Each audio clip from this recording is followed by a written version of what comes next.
Bulletin के आगाज में आपको बताएं कि वफाकी हुकूमत ने नए आर्मी चीफ और chairman joint chief of staff committee के तकर्रुर के गजट नोटिफिकेशन जारी कर दिए।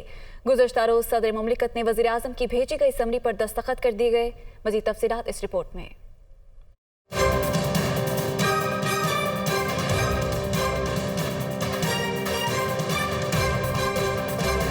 हुकूमत ने नए army chief general Asim Munir और chairman joint chief of staff committee general Sahir Shamshad Mirza की तकर्रुरी के गजट नोटिफिकेशन जारी कर दिए। जनरल आसिम मुनीर की 3 साल के लिए बतौर चीफ ऑफ आर्मी स्टाफ की तैनाती का इत्तलाक 29 नवंबर से होगा, जबकि जनरल साहिर शमशाद मिर्जा की तैनाती का इत्तलाक 27 नवंबर को होगा। दूसरी तरफ हुकूमत ने army chief general Qamar Javed Bajwa और chairman chief of staff committee general Nadeem Raza की रिटायरमेंट के गजट नोटिफिकेशन भी जारी कर दिए।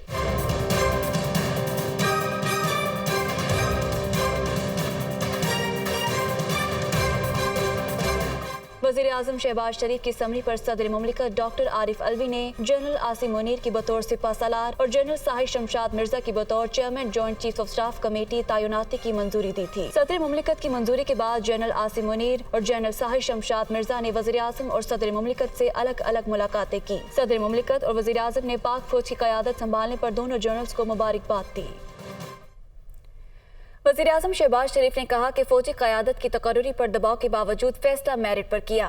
वज़ीर आज़म शहबाज शरीफ का दुनिया न्यूज़ से खुसूसी गुफ्तगू करते हुए कहना था कि सीनियरिटी के असूल पर फैसला इदारे की मजबूती के साथ साथ मुल्क में इस्तेहकाम का बाइस बनेगा। सीनियरिटी का असूल इदारों को मजबूत बनाता है। मुआशी मजबूती के लिए नेशनल डायलॉग की तजवीज़ पर कायम हो।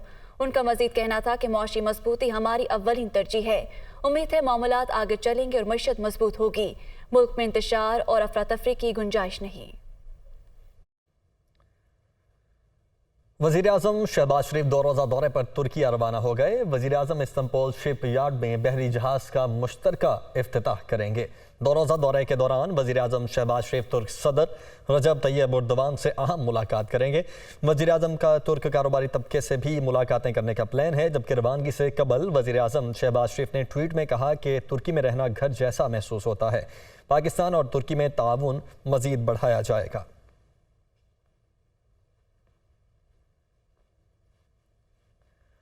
और फैसल वावड़ा की ताहियात नाअहली ख़त्म हो चुकी है। 5 साल के लिए नाअहल करार दिया गया है। सुप्रीम कोर्ट ने झूठा बयान हल्फी जमा करवाने पर मुआफ़ी कबूल कर ली है। फैसल वावड़ा ने गलती तस्लीम करते हुए सेनेटरशिप से इस्तीफ़ा दे दिया है। आपने 3 साल तक सबको गुमराह किया। चीफ जस्टिस का फैसल वावड़ा से ये मुकालमा हुआ। इसी हवाले से मज़ीद जानने के लिए आमिर सईद अब्बासी हमारे साथ मौजूद हैं। आमिर, बताएगा क्या कुछ कहा गया अदालत की जानिब से? देखिए, सुप्रीम कोर्ट ऑफ पाकिस्तान के 3 रुकनी बेंच ने आज ये फैसला किया है कि फैसल वाडा की जो दोहरी शहरियत से मुतल्लिक झूठा बयान हल्फी देने का मामला था, उसके ऊपर जो इलेक्शन कमीशन की जानिब से ताहयात नाअहली थी, वो उनकी गैर मशरूत मुआफ़ी और एतराफ़ के बाद सुप्रीम कोर्ट ने उस ताहयात नाअहली को ख़त्म कर दिया है। सुप्रीम कोर्ट के बेंच ने आज जब समाअत हुई तो रोस्टम पर बुलाया फैसल वाडा को और उनसे इस्तफसार किया कि आपने 3 साल तक इस बयान के ऊपर आप कायम रहे कि आपने शहरियत छोड़ दी थी, लेकिन हक़ाइक़ ये बताते हैं, रिकॉर्ड ये बताता है कि आपने दोहरी शहरियत नहीं छोड़ी थी और आपने झूठा बयान हल्फी दिया। लेकिन आपको मौका दिया जाता है क्योंकि अदालत इस बात के ऊपर बिलीव नहीं करती कि किसी को सज़ा दे, और पार्लियामेंटेरियंस जो है वो इस हवाले से उनको नीचा दिखाने की कभी ना तो अदालत ने कोशिश की ना चाहती है। लेकिन जो इस तरह के एफिडेविट सबमिट करने और डॉक्यूमेंट सबमिट करने और क्रेडेंशियल्स अपने जमा करवाने से मुतल्लिक झूठा बयान दाखिल करना, ये अदालत इसको किसी सूरत नज़रअंदाज नहीं करेगी। लेकिन आपको एक मौका दिया जाता है कि अगर आप अपना एतराफ़ कर लेते हैं गलत बयानी का और उसके बाद एक गैर मशरूत माफ़ी मांगते हैं और ये कहते हैं कि आपकी बदनीति नहीं थी, तो अदालत फिर आपको सिर्फ 5 साल के लिए नाअहल कर सकती है। बसूरत दीगर आपकी ताहयात नाअहली बरकरार रहेगी और कार्रवाई होगी। जिस पर फैसल वाडा ने गैर मशरूत माफ़ी मांगी और ये कहा कि उनसे गलती से और गैर इरादी तौर पर उनसे ये बयान हल्फी दाखिल हुआ था। इस पर वो अदालत से माफ़ी भी मांगते हैं और सेनेट की नशिस्त से मुस्ताफ़ी होने का भी ऐलान करते हैं, जिसके बाद अब सुप्रीम कोर्ट ने फैसल वाडा। ठीक है आमिर, बहुत शुक्रिया आपका। तो पीटीआई को रावलपिंडी इंतजामिया ने 56 शराइत के साथ फैजाबाद के मकाम पर जलसा करने की इजाज़त दे दी। इंतजामिया का कहना है कि शुरका को 26 नवंबर की रात हर सूरत जलसागाह खाली करना होगा। रावलपिंडी से मंसूर सती की रिपोर्ट देखिए। रावलपिंडी में पीटीआई मैदान सजाने के लिए तैयार, जलसागाह 26 की शब खाली। अल्लामा इकबाल पार्क से दूर रहने, इमरान खान पर सनरूफ गाड़ी इस्तेमाल न करने की पाबंदी, इंतजामिया की 56 शरायत। रावलपिंडी की इंतजामिया के डिप्टी कमिश्नर ने पीटीआई को फैजाबाद के मकाम पर जलसा करने की इजाजत देते हुए कहा कि इंग्लिस्तान की क्रिकेट टीम रावलपिंडी खेलने के लिए पहुंच रही है, इसलिए फैजाबाद को 26 नवंबर की रात खाली करना होगा। चेयरमैन पाकिस्तान तहरीक इंसाफ इंतजामिया और सिक्योरिटी इदारों के तयशुदा रास्ते को इस्तेमाल करेंगे। इमरान खान जलसे से पहले और जलसे के बाद सनरूफ वाली गाड़ी इस्तेमाल नहीं करेंगे। अल्लामा इकबाल पार्क को कारकुनान के रोकने के लिए इस्तेमाल नहीं किया जाएगा। रियासत मुखालिफ नारेबाजी की बिल्कुल इजाजत नहीं होगी। किसी भी जानी नुकसान की जिम्मेदार जलसा इंतजामिया होगी। ड्रोन कैमरे के इस्तेमाल की बिल्कुल इजाजत नहीं होगी। शराइत व जवाबित की अदम पैरवी पर जलसा इंतजामिया के खिलाफ कानूनी कार्रवाई होगी। इंतजामिया ने इजाजतनामे की कापियां तमाम मुतलका इदारों को भिजवा दी। तो रावलपिंडी इंतजामिया को पीटीआई को मरी रोड पर मशरूत जलसा करने की इजाजत, इंतजामिया ने क्या शराइत आयद की हैं और जलसा कहां पर होगा, इस हवाले से बात करने के लिए हमारे साथ मौजूद है नुमाइंदा दुनिया न्यूज़ मंसूर सती। जी मंसूर, मजीद डिटेल से आगाह कीजिएगा। पाकिस्तान तहरीक इंसाफ का जो कल पावर शो होना है, जलसा होना है, उस हवाले से जो तैयारियां हैं उनको हत्तल दी जा रही है। मैं जिस जगह मौजूद हूँ ये पब्लिक पार्क है, अल्लामा इकबाल पार्क है, उसके बाहर मौजूद हूँ जहाँ पे दोनों तरफ जो हैं वो लाइट्स लगा दी गई हैं ताकि जो जलसे के शुरका होंगे वो कल जो अंधेरे के बाद जो उनको रोशनी की सहूलियात फराहम की जाएंगी। और जो अल्लामा इकबाल के अंदर जो है वो खैमा बस्ती कायम की गई है। आर्जी तौर पर वाशरूम तैयार किए गए ताकि जो जलसे के शुरका होंगे उनके लिए बाकायदा तौर पर यहाँ पे बैतुल खला का इंतजाम किया जाएगा। दूसरी जानिब स्टेज के हवाले से बात करें तो इंतज़ामिया ने बारहा कहा गया कि पीटीआई क़यादत को कि 6 रोड पर स्टेज बनाएं और उससे आगे चांदनी चौक पर की तरफ आप अपने शुरका को शामिल करें ताकि जो डबल रोड फैज़ाबाद है उसको क्लियर रखा जा सके और जहाँ पे इमरान खान के हेलीकॉप्टर ने लैंडिंग करनी है तो इजीली असेस हो सके उनको ताकि वो जलसागाह में पहुँच सके। लेकिन क्यों पीटीआई के कुछ जो अगर रहनुमा थे वो ये वाज़िद थे कि सर्वे ऑफ पाकिस्तान के ऑफिस के बाहर स्टेज लगाएं, जहाँ पे उन्होंने स्टेज लगाना शुरू कर दी है। स्टेज भी अब उसकी तैयारियां मुकम्मल हो चुकी हैं, स्टेज वहाँ पे लगाया जा रहा है। लेकिन सबसे बड़ा जो इंतज़ामिया के लिए मसला आ रहा है वो ये आ रहा है कि इमरान खान की लैंडिंग कहाँ होगी, उनके हेलीकॉप्टर जो आएगा उसको कहाँ लैंड करने दिया जाएगा, क्योंकि परेड ग्राउंड क्योंकि इस्लामाबाद की हदूद में है और इंतज़ामिया इस्लामाबाद इंतज़ामिया ने उनको इजाज़त नहीं दी कि वहाँ पे वो लैंडिंग कर सके। दूसरी जानिब अपडेट कर रहे थे। जबकि पीटीआई रहनुमा असद उमर ने कहा है कि हेलीकॉप्टर लैंड करने की इजाज़त ना देना गैर कानूनी है, हेलीकॉप्टर परेड ग्राउंड में ही लैंड करेगा। इस्लामाबाद इंतजामिया की इजाज़त ना देने की मंतिक समझ से बालातर है। इमरान खान कल अगले लाया अमल का ऐलान करेंगे। वो रावलपिंडी में मीडिया टॉक कर रहे थे। वो ग्राउंड जहां के पाकिस्तान की आला तरीन अदालतें कह रही हैं कि लाखों लोग लाकर जलसा कर सकते हैं, जीएचक्यू कह रहा है हमें कोई एतराज नहीं है। राना सनाउल्लाह टीवी पे बैठ के बोल रहे हैं कि जी अगर सिक्योरिटी इदारों को एतराज नहीं है तो हमें कोई एतराज नहीं है। इस्लामाबाद की इंतजामिया कहती है कि हम यहाँ पर नहीं आने देंगे और हम मुस्तरद करते हैं और चॉपर को नहीं लैंड करने देंगे। वजह कोई नहीं बता रहे। इमरान खान साहब जो है उनका हेलीकॉप्टर जो है इधर ही परेड ग्राउंड में लैंड करेगा, ये इसकी इजाजत देंगे, ये इसकी परमिशन देंगे। इनके पास कोई कानूनी जवाज इसका मौजूद नहीं है ना देने का। कल शाम के बाद लाएअमल क्या है, कल शाम का लाएअमल क्या है, वो कप्तान ने कल अपनी तकरीर में बताना है। पीटीआई का लॉन्ग मार्च वजारत दाखिला में अहम इजलास, खुसूसी इजलास की सदारत वफाकी वजीर दाखिला राना सनाउल्लाह कर रहे हैं। शुरका की वजीर दाखिला को पीटीआई इज्तिमा और सिक्योरिटी से मुतल्लिक ब्रीफिंग, गैर कानूनी इकदाम को रोकना सूबाई हुकूमतों की आइनी जिम्मेदारी है, ये कहना है वजीर दाखिला का। कमरुल मुनव्वर इस वक्त हमारे साथ मौजूद हैं। कमर, क्या एक्सपेक्टेड है, क्या डिसीजन लिए जा सकते हैं आज? जी आज का जो इजलास था उसमें ये जो तहरीक इंसाफ का लॉन्ग मार्च रावलपिंडी के फैजाबाद के मकाम पर पहुंचना है, उस हवाले से एक इजलास में तमाम चीज़ों का जायजा लिया गया। इजलास के अंदर तमाम सूबों के आईजीज मौजूद है। ताहम केपीके के आईजी पुलिस मौजम जा और चीफ सेक्रेटरी ऑनलाइन इस जो इजलास में इसमें शरीक थे। वजीर दाखिला ने इस मौका पर कहा कि पीटीआई के जलसे या धरने के हवाले से जो हिकमत अमली बनाई गई है उस पर तमाम जो सिक्योरिटी इदारे हैं उनके नुमाइंदगान ने अपनी ब्रीफिंग जो है वो दी और इसके बाद जो राना सनाउल्लाह वज़ीर दाखिला हैं उनकी जानिब से ये कहा गया कि सियासी जमात की जानिब से वफाक पर चढ़ाई के गैर कानूनी इकदाम को रोकना सूबाई हुकूमतों की जिम्मेदारी है और चीफ सेक्रेटरीज ये यकीनी बनाएं कि कोई भी सरकारी मुलाजिम जो है वफाक पर चढ़ाई के किसी इकदाम या मंसूबे का हिस्सा ना बने। इस हवाले से मुख्तलिफ आर्टिकल मौजूद हैं। ये इजलास हुआ है और उसमें इन तमाम तर इकदाम का जायजा लिया गया है। बहुत शुक्रिया आपका हमारे साथ मौजूद थे कमर। बराह रास्त आपको लिए चले साबिक वफाकी वजीर फैसल वावड़ा इस वक्त मीडिया से गुफ्तगू कर रहे हैं और पूरा मुझे इंसाफ मिला और ग्रेसफुली मैं इसको रिज़ाइन करूंगा। और ये सीट वैसे भी अल्लाह ताला ने इमरान खान साहब को वसीला बनाया था तो ये उन्हीं की सीट थी, तो मैंने वैसे भी रिज़ाइन करना था और अपनी रेस शो करने के लिए भी वो करना था रिज़ाइन। मैं कल इलेक्शन हो 6 महीने बाद हो या अगले घंटे हो, मैं उसके लिए अहल हूँ और जिस दिन तक मेरा रेजिग्नेशन नहीं जाता उस दिन तक मैं सेनेटर हूँ। तो मेरे पर्क्स एंड प्रिविलेज भी वहाँ रहते हैं जो मेरे लिए इतने रेलेवेंट नहीं है और जो सीट मेरे मुकाबले में जीते थे पीपल्स पार्टी के, उनकी सीट भी आज के दिन वो सेनेटर नहीं है, मैं हूँ। बाकी आपका कुछ सवाल है तो बताइए। तो ये बताएं कि ये जो आज जुडिशल ग्रेस कह लें या जुडिशल एनआरओ कह लें जो आपको मिला है, क्या जो बाकी लोग 62(1)(f) में डिस्क्वालीफाई हुए हैं उन्हें नहीं मिलना चाहिए? और दूसरा इसके साथ कल जो बड़ी तैनाती हुई है, बड़ी तैनाती के बाद जो इमरान खान साहब ने डबल यूटर्न लिया है कि पहले तो कह रहे थे कि ये मेरिट पे तैनाती नहीं कर सकते, इनको अख्तियार नहीं होना चाहिए, ये डिस्क्वालीफाई हैं, ये अहल नहीं रखते, तो उसके बाद खान साहब ने जो इस तैनाती के ऊपर जो एक मौके दिया और फिर समरी साइन होगी, उस पर क्या कहते हैं? सबसे पहले तो ये कि मैं आपको बहुत ही तगड़ा रिपोर्टर मानूंगा अगर ये जुडिशल एनआरओ की बात आप चीफ जस्टिस के सामने जाके कहें तो मज़ा भी आए। वी लॉ की तो कोई अहमियत नहीं है ना, आप ये बात चीफ जस्टिस के सामने जाके कहें तो फिर वही आपको जवाब देंगे इसका। चले नहीं, वो तो आप लोग डबल मीनिंग ना करें ना, फिर आप कहें कि एनआरओ दिया है। दूसरी चीज़ ये कि देखें मेरे केस में मैं सुप्रीम कोर्ट के ऑर्डर को मनोमन मानता हूँ, उसकी इज़्ज़त करता हूँ, लेकिन पैरेलल जो पिछली मिसालें हैं उसमें एनआरओ नहीं, उसमें तो रीइंस्टेट भी किया गया है जिसमें सीएम सिंध हैं आज के, सादिया अब्बासी का केस है, मरून रहमान मलिक साहब का केस है, लेकिन अल्लाह ताला ने फतह दी, मैं उस पर कोई डिबेट नहीं करूँगा, मैं मुतमईन हूँ।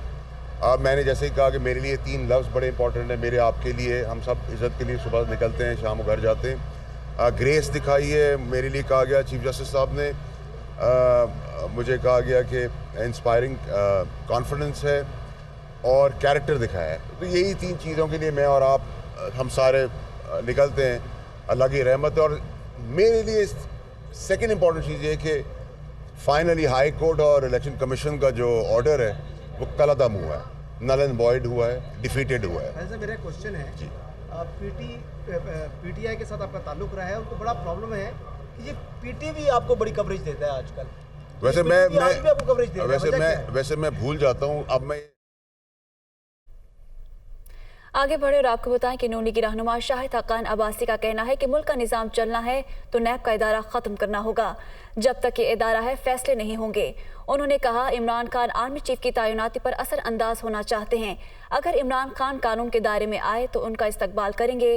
वो कराची में मीडिया से गुफ्तगू कर रहे थे। नैब का इदारा है और ये जो नाम निहाद एहतसाब का निज़ाम है तो कोई शख्स भी इस मुल्क में फैसले नहीं करेगा। ज़रूरत इस बात की है कि इस इदारे को ख़त्म करें और मुल्क के निज़ाम को चलाएं। जिस मकसद के लिए वो आए थे कि आर्मी चीफ की अपॉइंटमेंट पर असरअंदाज हो सकें, वो बड़ी खुश उसलूबी से और मुल्क की तवक्कुआत के मुताबिक वो मरहला तय हो चुका है। कानून के अंदर रहेंगे तो हम करेंगे, कानून से बाहर जाएंगे तो राना साहब करेंगे।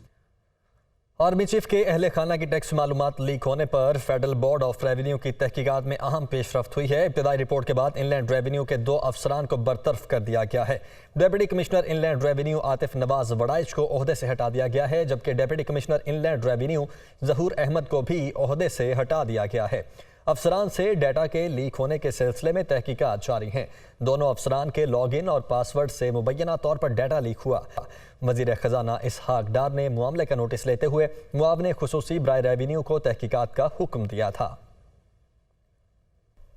बराह रास्त आपको लिए चले कौमी असम्बली का इजलास वज़ीर दिफा ख्वाजा आसिफ इस वक्त इज़हार ख्याल कर रहे हैं।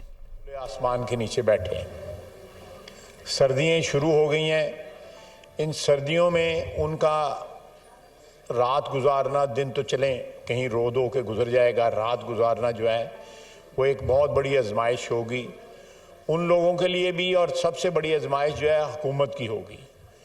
حکومت کی یہ ذمہ داری ہے کہ سردی بڑھنے سے پہلے پہلے جو ہے ان لوگوں کے اوپر چھت جو ہے ان کو میسر آ سکے۔ تو یہ ساری باتیں میں نے بغور سنی ہیں، اور میں ریکویسٹ کروں گا اپنے بھائیوں سے، اپنے کولیشن پارٹنر سے، اپنے کولیگ سے کہ میئر صاحب کی جو شکایتوں کا جائزہ لیں، یا کہیں اور بھی شکایتیں ہیں ان کا جائزہ لیں، بلوچستان میں ہیں، سندھ میں ہیں، دونوں جگہ جو ہے جائزہ لیں۔ وزیر اعلیٰ سندھ اور وزیر اعظم پاکستان نے جس طرح سیلاب کے دوران بھی اور ابھی بھی کسان پیکج بھی دیا گیا ہے ان تمام علاقوں میں جہاں پہ سیلاب سے لوگ متاثر ہوئے ہیں، اور لوگوں کو انڈیویجولی بھی انفرادی طور کے اوپر بھی جو ہے نا وہ دی جا رہی ہے، امداد دی جا رہی ہے۔ ہمارے وسائل جو ہیں جس طرح کے ہیں وہ سب کو پتہ ہے، کوئی ڈھکی چھپی بات نہیں ہے، لیکن اس وسائل سے کہیں زیادہ جو ہے گورنمنٹ اپنے آپ کو سٹریچ کر کے دوسرے سیکٹر سے پیسے نکال کے جو ہے ان علاقوں کو دے رہی ہے۔ یہ ہماری جو ہے ایک مشترکہ ذمہ داری ہے، یہ کوئی صوبائی حکومت یا وفاقی حکومت کا کوئی تفریق نہیں ہے، اس میں یہ مشترکہ ذمہ داری ہے، اور یہ نبھائیں گے ہم انشاءاللہ تعالی۔ ہم سیاستدانوں کی چاہے وہ کسی پارٹی سے تعلق رکھتے ہوں، یہ تھوڑا بہت ضرور ایک میں سمجھتا ہوں کہ جو حلقے کی سیاست کرتے ہیں وہ اس بات کو سمجھتے ہیں کہ ہم اگر ایک کینڈیڈیٹ جو ہے وہ ہار جاتا ہے اور حکومت ان کی ہوتی ہے ہارے والوں کی، تو وہ حکومت کی جو پیٹرنیج ہے وہ سیکھ کرتے ہیں، وہ حکومت کی پیٹرنیج ان کو ملتی ہے اگر جیت جائے، اور وہ جو جیتے ہوئے کینڈیڈیٹ جو ہوتے ہیں وہ جو ہے ان کے ووٹر یا ان کے علاقے جہاں سے وہ جیتے ہوتے ہیں وہ لوگ جو ہے محروم ہو جاتے ہیں۔ یہ نہیں ہونا چاہیے، یہ ہمارے پولیٹیکل کلچر کا فلا ہے، یہ کوئی صوبائی حکومت، موجودہ صوبائی حکومت یا موجودہ وفاقی حکومت کا فلا نہیں ہے، قصور نہیں ہے، یہ ایک تاریخ ہے۔ ہم پچھلے 4 سال جو ہے پی ٹی آئی کی حکومت میں جو ہمارا حال ہوا ہے، یعنی ہمارے علاقوں میں ڈیولپمنٹ نہیں ہوئی، ہمارے علاقوں میں ڈیولپمنٹ نہیں ہوئی، ہم کوئی شکایت نہیں کر رہے، ہم اس کو ایک سیاسی حقیقت جو ہے یا ایک سیاسی جو ہے وہ فلا سمجھ کے، ایک ہماری سیاست کا ایک نیگیٹو منفی پہلو سمجھ کے اس کو ایکسیپٹ کر لیا ہم نے کہ بھئی ہم نے مخالفت کی ہے پی ٹی آئی کی، ان کے خلاف الیکشن جیتے ہیں تو یہ ہماری سزا ہے، اور بھگت رہے ہیں، اور اپنے لوگوں کو سمجھاتے بھی ہیں کہ بھئی یہ وجہ ہے آپ کے یہاں پہ ڈیولپمنٹ نہیں ہو رہی، اور یہ پچھلے چند سالوں کی بات نہیں، اس سے پہلے بھی یہ ہوتا رہا ہے۔ ہم تو نہ صرف یہ ہے کہ ہمارے حلقے جو ہے وہ ڈیولپمنٹ سے جو ہے وہ محروم رہے، بلکہ ہم سے بھی محروم ہو گئے، ہم بھی کچھ 6 مہینے سال جو ہے قید بھی کاٹ آئے وہاں پہ جا کے۔ تو یہ میرے بھائی کو، مجھے، سب کو جو ہے یہ حقیقتیں جو ہیں ان کو تسلیم کرنا چاہیے کہ یہ ہمارے پولیٹیکل سسٹم میں یہ حقیقتیں ہیں۔ ہم اس قسم کی چھوٹی حرکتیں کرتے ہیں، سب کرتے ہیں، جن کی بھی حکومت ہوتی ہے۔ تو اس میں میرا خیال ہے یہ جہاں بھی پارلیمنٹری سسٹم ہے، جہاں بھی ڈیموکریسیز ہیں، وہاں پہ تھوڑا بہت اس قسم کے فلاز ہیں، ان کو دور کرنے کی ضرورت ہے۔ لوگوں کے کام کر کے جو ہے we should win their hearts, بجائے اس کے کہ لوگوں کے کام نہ کر کے جو ہے ان کو ڈپرائیو کر دیا جائے۔ تو لیکن میں آپ کو یقین دلاتا ہوں کہ صوبائی حکومت جو ہے اور وفاقی حکومت جو ہے مل کے یہ بلا تفریق جو ہے لوگوں کی امداد کر رہے ہیں۔ لیکن میرے بھائی کی اگر کوئی جینون گریوینس ہے میں چیک کر لوں گا، میں پرائم منسٹر صاحب سے بات کروں گا، شاہ صاحب سے درخواست کروں گا کہ ان کی جو علاقے میں جو تباہی آئی ہے اس کا کچھ سد باب کیا جائے، اور ایکول برابری کی بنیاد کے اوپر تمام علاقوں میں، تمام صوبوں میں جو ہے، اور وفاقی حکومت اور صوبائی حکومت کا جو بار بات کر رہے تھے میئر صاحب، وہ ایک حقیقت ہے، ہماری ایک آئینی حقیقت ہے کہ جس طرح ریسٹرکٹ ہو گیا ہوا ہے صوبہ جو ہے، وفاق جو ہے آئینی طور کے اوپر اپنے اختیارات کے لحاظ سے، وہ تو ایک آئینی حقیقت ہے، اس میں تو we have to operate through the provincial governments. वफाक जो है डायरेक्टली ऑपरेट नहीं कर सकता, इमदाद कर सकता है, असिस्ट कर सकता है, और इंशाल्लाह करेंगे। और मैं यकीन दिलाता हूँ कि ये मसला जो है ना, मैं शाह साहब से खुद बात करूँगा। मैं मेरे जो भाई यहाँ पे पीपल्स पार्टी के बैठे हैं, मैं उनसे भी दरख्वास्त करूँगा कि वो शाह साहब को जो है बजाय अपने फोल्ड में लेके आए, शाह साहब को अपने फोल्ड में लेके आए, उधर ना बैठे, शाह साहब इधर बैठे आए ताकि। थैंक यू जी, बहुत शुक्रिया जी। मोहतरमा केशोर ज़हरा साहिबा।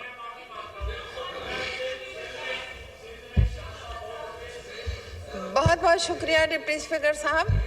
उनको 2 मिनट। आगाह करें कि अमरीकी सिफारत खाने की नए आर्मी चीफ और chairman joint chief of staff committee को मुबारकबाद। पाकिस्तान की फौजी क़यादत के साथ मिलकर काम करने के लिए पुरअज़्म है। अमरीकी सिफारत खाना की जानिब से यह कहना है, जबकि तिजारत और सरमायाकारी में मुश्तरका मुफादात के लिए काम करना चाहते हैं। माहौलियाती तब्दीली और इलाकाई सिक्योरिटी पर काम करने के ख्वाहां हैं। आपको बताएं कि आर्मी सिफारत खाने की नए आर्मी चीफ अमरीकी joint chief of staff committee को मुबारकबाद दी गई। खैबर पख्तूनख्वा को गैर मुल्की कर्जों के बोझ तले दबा दिया गया। आपको बताएं कि मुख्तलिफ शोबों के लिए रबा माली साल 359 अरब से ज़ायद का कर्जा लिया गया। अगले 5 साल के लिए मज़ीद 606 अरब रुपए गैर मुल्की कर्जा लिया जाएगा। दस्तावेज़ात के मुताबिक सूबे पर कर्जों का हजम मजमूई तौर पर 966 अरब 26 करोड़ रुपए हो जाएगा। इसी बारे मज़ीद जानेंगे अपने नुमाइंदे समीन जान से। जी समीन, मज़ीद अपडेट कीजिएगा। खैबर पख्तूनख्वा ने रवा माली साल 2022 के लिए जो कर्ज़ों का हुजम हुआ है वो 359 अरब रुपए तक पहुंच गया है। इस तरह पिछले साल जो था हुजम था वो 294 अरब रुपए था। तो मजमूई तौर पे अभी जो कर्ज़ों का हुजम है वो 966 अरब रुपए तक पहुंच जाएगा। आइंदा 5 सालों के लिए 606 अरब रुपए ये लेंगे। ताहम 4 सालों में PTI की हुकूमत ने जो 5वां साल जो जा रहा है उन्होंने 1347 अरब के कर्जे लिए, जिसमें से ज़राए का हमारे ज़राए का ये कहना है कि 25 अरब रुपए जो है ना वो अब तक वाजिब अदा कर चुके हैं सूद समेत। ताहम जब ज़्यादातर कर्जे जो है ना वो एशियाई तरक्याती बैंक की जानिब से जो है ना वो लिए गए और BRT से सबसे ज़्यादा कर्जा जो है ना BRT के लिए 74 अरब रुपए लिया गया। माशी तरक्की के लिए जो है ना 60 अरब रुपए लिया गया है। ज़राअत के लिए जो है ना वो 14 अरब रुपए लिया गया है। तवानाई के शोबे के लिए जो है ना वो 36 अरब रुपए का कर्जा लिया गया है। इसी तरह सेहत के लिए जो है ना 29 अरब रुपए का इस साल जो है ना वो कर्जा लिया गया। तो कर्जों का हुजम जो है ना वो बढ़ता जा रहा है। समीन जान हमें अपडेट कर रहे थे। बराह रास्त आपको कौमी असम्बली लिए चले शहरी रहमान इस वक्त इजहार ख्याल कर रही हैं। फिर पैरों पे खड़ा करने के लिए वो ही सियासत के भेंट नहीं चढ़ाया जा सकता। ना सिंध गवर्नमेंट ना वफाकी गवर्नमेंट ने ऐसा किया है। अगर ज़मीन पे ऐसी ऊंच नीच हुई है तो उसके लिए माजरत खां हैं। मैं ये बिल्कुल नहीं कहूँगी कि हमारे साथ जो हुआ किसने किया। हम आपके सामने और अवाम के सामने जवाब दें हैं और पूरी कोशिश करेंगे कि जहाँ जहाँ वसाइल हैं उनको बिला किसी सियासी वाबस्तगी या किसी तफरीक के वहाँ डिस्ट्रीब्यूशन हो। और मैं ख़ुद वहाँ अभी कल जा रही हूँ इंशाल्लाह कराची, तो वहाँ जो भी अहलकार हैं उनकी भी मुलाकात फिर हो सकती है कि क्या हल निकाल सकते हैं। स्पीकर साहब, इशू ये है कि यहाँ वसाइल की बहुत एक कमी है। अभी भी बहुत सारे, आप अगर आलमी बैंक की रिपोर्ट देखें तो 30 अरब रुपए डॉलर का एक तखमीना लगाया है सिर्फ जो लॉस एंड डैमेजेस का है। और COP27 में भी हम यही मुकदमा लड़ के हलकान हो गए कि पाकिस्तान जैसे तरक्की पजीर मुल्क को, जो इस वक्त सैलाब के पानी में, अभी भी बहुत सारे इलाके सिंध के डूबे हुए हैं, सैलाब के पानी में भी और कर्ज़ों में भी आपने डुबाया हुआ है आलमी सिस्टम ने, तो हमें कोई रास्ता दें। हमें अपने लोगों के चीखें सुनाई दे रही हैं और बहुत दुख होता है। आंखें अभी भी अश्कबार होंगी, आप जाएं तो देखें सिंध में 80% हालात असरात तो वहीं हुए हैं। और चेयरमैन साहब, स्पीकर साहब, बात यह है डिप्टी स्पीकर कि यहाँ इस्लामाबाद में एक अलग ज़ाहिर है, अब ये सियासत, ये फेडरल सियासत का महवर है और यहाँ अभी क्या किया जा रहा है। मैं आपके तवज्जुह से ये ज़रूर पैगाम पहुँचाऊँगी कि बजाय लोगों की फलाह और बहबूद के लिए काम किया जाए। मुझे बताएं कि PTI वाले जो इस वक्त खड़े हो गए हैं جو ایک حساس اپوائنٹمنٹ میں مداخلت سیاسی مداخلت کرنے کی کوشش کر رہے تھے جو اب بھی اس وقت لانگ مارچ لے کر اپنا کنٹینر لے کے اسلام